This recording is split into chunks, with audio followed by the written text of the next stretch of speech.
family. Great day, everybody. This is your boy, Doc Faves here.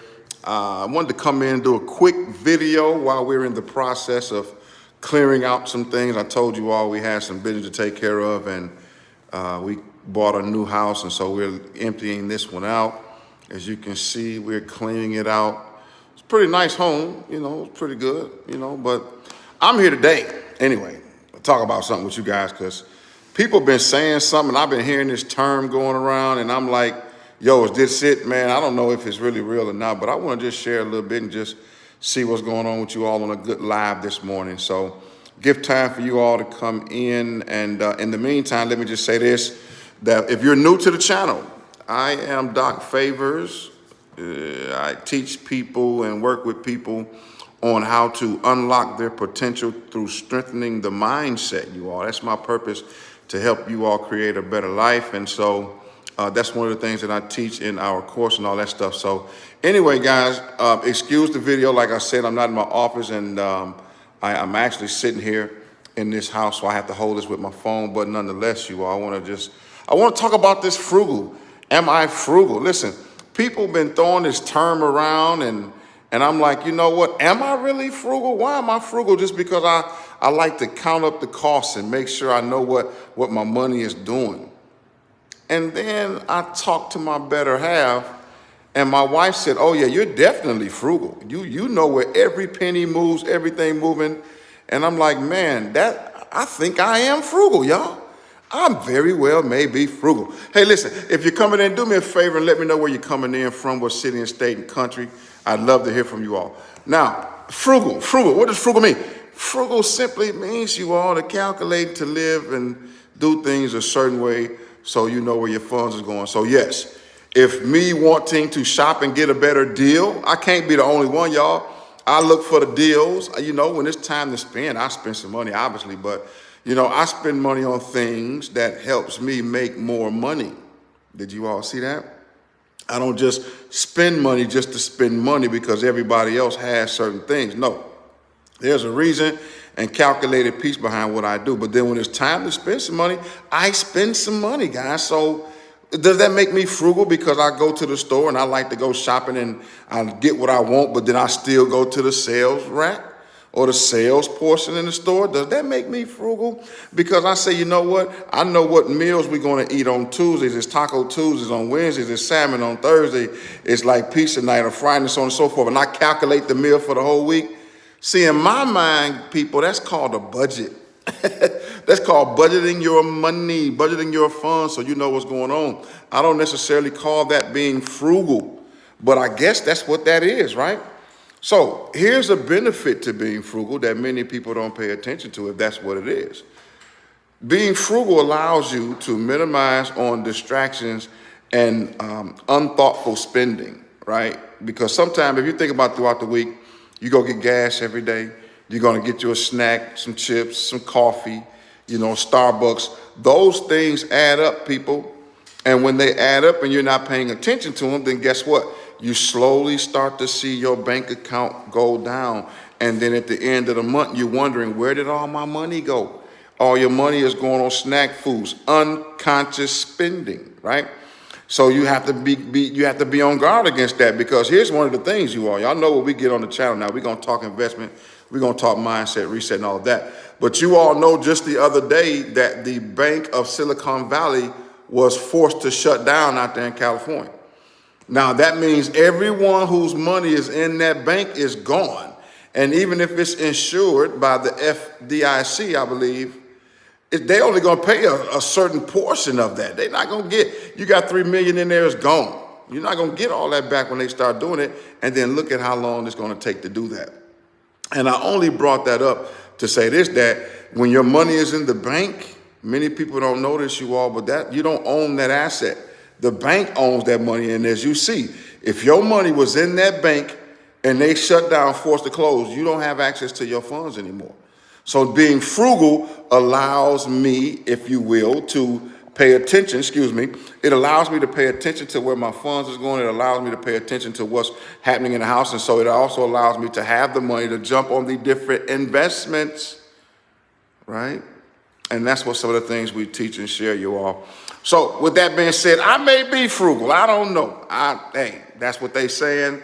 I saw a couple of videos. I said, you know what? Maybe I am. Because if I pay attention to the funds, I know what's in my bank account. I know what my investments are. I know all the numbers. And I make calculated spending risks. I make calculated spending period. And if that's the case, then I may be frugal. I just may be frugal. And I'm okay with that. You know? Tell me what you all think. Tell me what you think about that. Tell me what you think about the bank closing in Silicon Valley and all the tech companies going under because of inflation.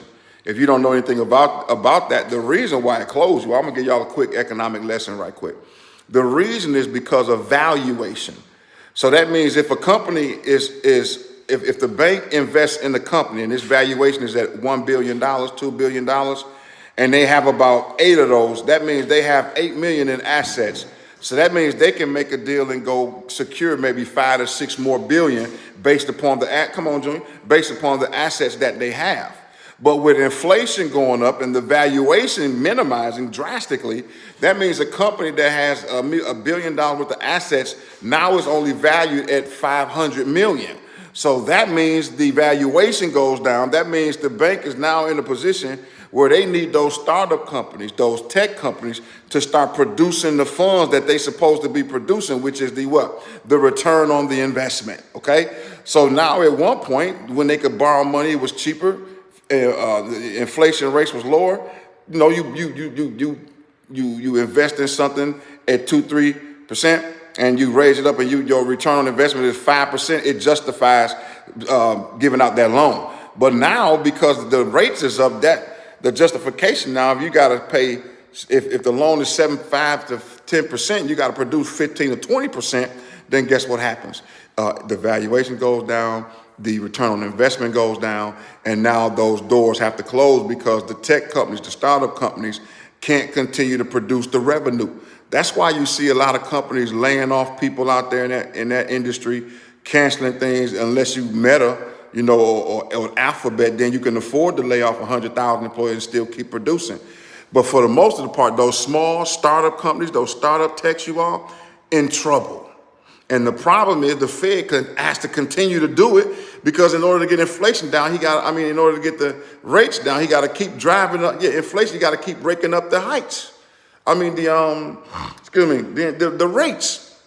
Okay, so end of the day, y'all, that's what that is. But if you're frugal,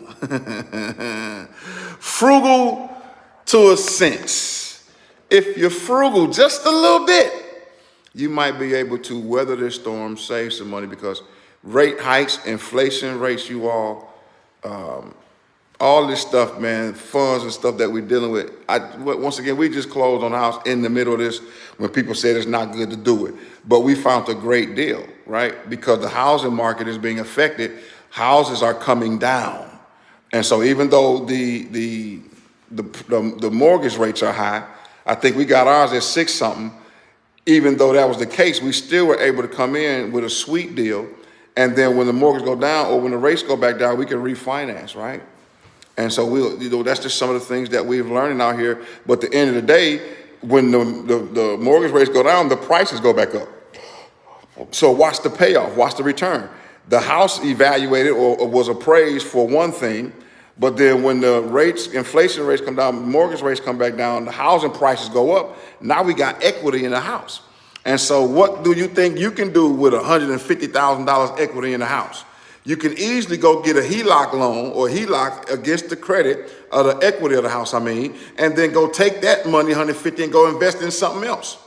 So if you get $100,000, then guess what? You can easily chop that up into 20 to 25 grand and go take that and put 20% down on a $200,000 project. You can do 4 of those, 5 of those at 20K. Now look at your portfolio. Easily take one of those back and pay off the HELOC loan because they're going to give you the best percentage rate, right? The loan rate. And next thing you know, you don't increase your real estate portfolio. So listen, guys, that's what Frugal does for me. It gives me the ability to have money, to save up, to have stored up funds. So when investment opportunities come across my desk, I can take advantage of them, all right? So today, I just realized, y'all, I might be frugal. Now, Let me know your thoughts in the comments. As always, you all, thank you to all those who subscribe and rock out with the channel. If you have not, go ahead and hit that like button if I said something that encouraged you. You know, I'm always dropping nuggets inside my videos.